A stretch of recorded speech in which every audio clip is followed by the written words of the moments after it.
Баршаңызға сәлем достар. Бүгін сіздерге осындай бір жасағаннан дәмді болып шығатын өте ерекше дәмді, нәзік сметанник в шоколаде пирогын жасап көрсетемін. Менімен бірге дайындап көріңіздер.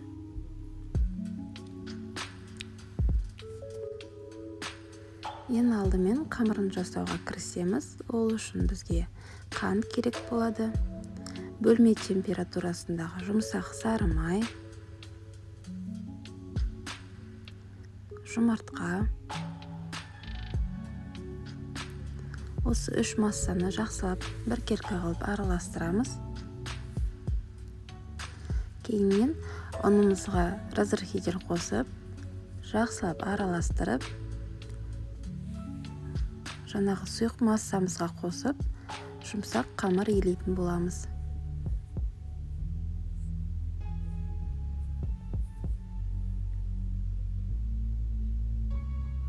Осында жұмсақ қамыр дайын болады.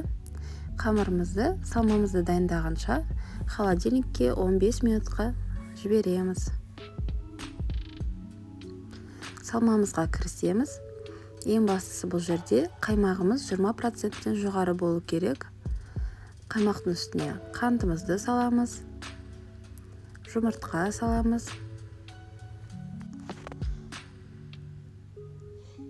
Және де кукурузный крахмалымызды қосып, салмамызды біркелкі болғанша араластырамыз. Көп араластырудың қажеті жоқ, сұйық болып кетеді. Біркелкі масса болса болғаны.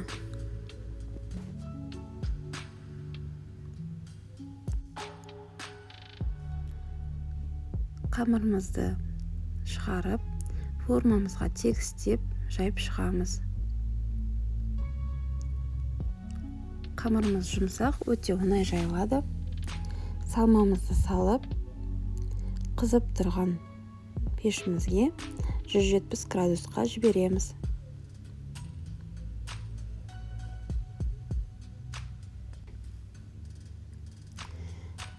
Пештен шыққаннан кейін толықтай суытып, кейіннен шоколадымызды жағамыз. Осымен өте дайын пирогымыз дайын болды.